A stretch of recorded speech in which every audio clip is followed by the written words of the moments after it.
Nice. I love it. Welcome to the deck profile here.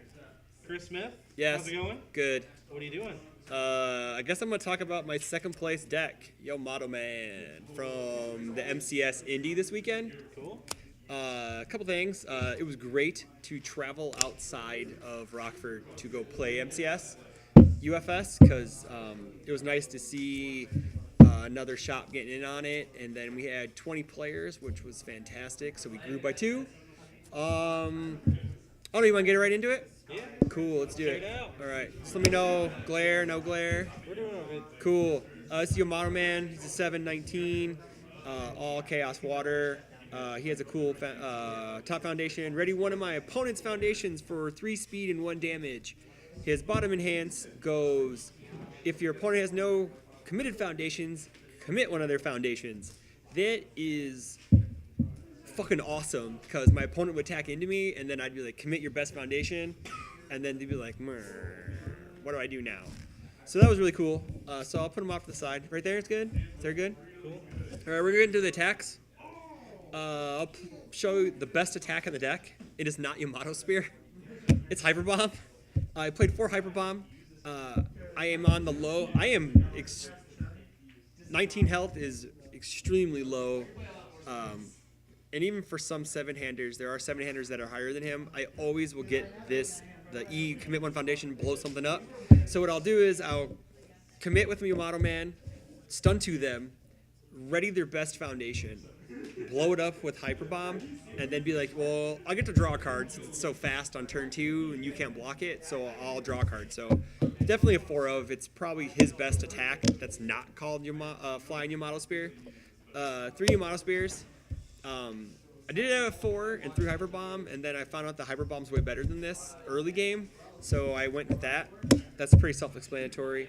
4 Yamato Sophia, Chasm Buster without the stun and the Vitality Cut. 4 Yamato Slam for Snap Momentum or card draw on the reversal. I reversed with it once all day, and that was against Thomas, I believe. And then I'm able to get easy momentum if I need it. 2 Skull Barrier, because this card's fun and dumb if you have a lot of momentum, which I think on average I would usually have about 3 to 4 momentum, other than against Marcus, because yeah, my game against Marcus was kind of crazy. So you'll see it on the finals match if you haven't watched it yet. So that's 17 attacks. We're going to get into assets and actions. I mained 4 dodge, because dodge early game is amazing. Top 4, me and Thomas Gordon went through 6 dodges in 2 turns. Neither of us wanted to give each other momentum because whoever got momentum first would probably win the match. I believe our first game in top 4 went 45 minutes, and I think it went at least 25 minutes before someone actually hit somebody, because we were just dodging left and right.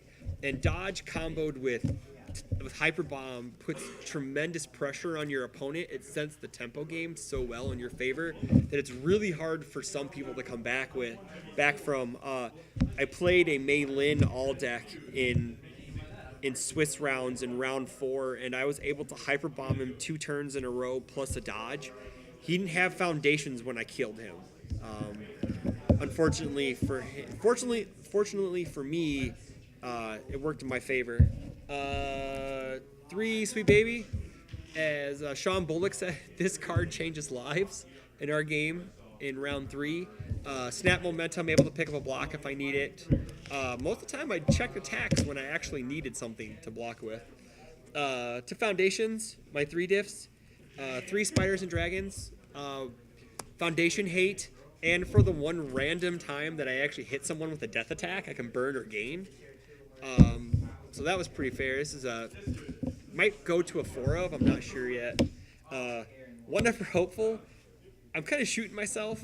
Even though I did get to finals undefeated, I still would have liked to have 2 Ever Hopefuls in the deck, just because it's more control and more tempo control. Coupled with him, I can commit, stun, or dodge, and then return best foundation. 3 balance fighter, speed hate. I do run the other Skullman cards to make it worthwhile. 3 over the top. Tremendous high block. It doesn't count towards progressive. Helps you build quick on turn 1, which is usually really good. 2 strength of tail, low block, momentum. One of the few defense cards in the deck, Sweet Nothings. Since I have the extra momentum, I can pitch, give my opponent the option to gain 3 or draw a card. 3 Remembrance for card draw, making my attack safe, which filled in our round 5 game. I would actually make my attack safe.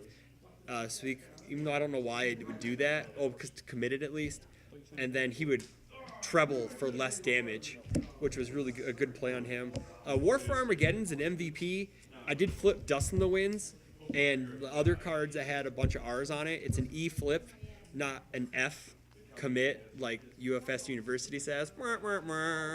But it doesn't have a block, basically. It has a +4 mid, but it doesn't have a block. But yeah, this card's really good. I might actually change the side to fit a 3rd one in case there's more Dust in the Wind or even Balance Fighter actions. 1 Jiangxi for damage pump and damage mitigation. 4 Design for Combat, discard draw. 4 Samurai Bravado, because readying stuff. And readying foundations isn't that bad, because you get to see the hope in your opponent's eyes like light up, and then you get to take it away from them, because you get so much speed and damage. It's actually it's pretty fun. More snap momentum with Hunters. Good block clear. Lightning Vengeance might come out or go down to a 2 of. If you're not playing against a fire deck, there's not that much stun right now, I guess. There's a few cards that do stun, but not enough to warrant 3 of. 2 Mary. I have the extra speed to burn for damage, so that's really good. This one actually might go up to 3 and take that spot. 2 Agile, block clear, high block, and 3 Lesser Half. In my game against Marcus, if I would have had a second Lesser Half, which I had in my hand on the board, I would have killed him, or he would make him block and waste a card. Unfortunately, that did not work out that way. To the sideboard.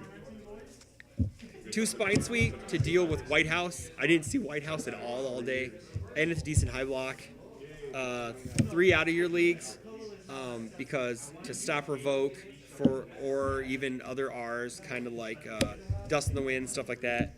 And 3 Peaceful Messengers, because throws suck, and I don't like being hit by them, so this allows me to block them without taking damage. Anything else, Nate? Do you have any questions? Any concerns, comments?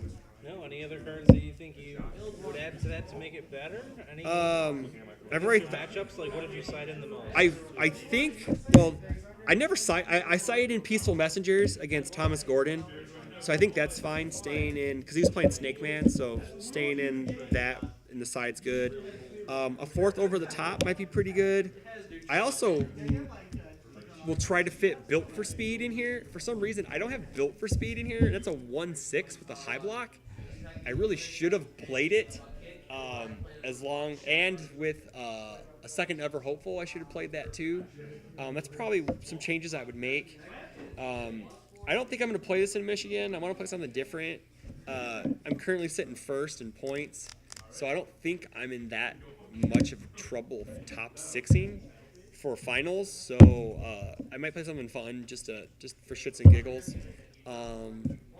Anything else you want to know?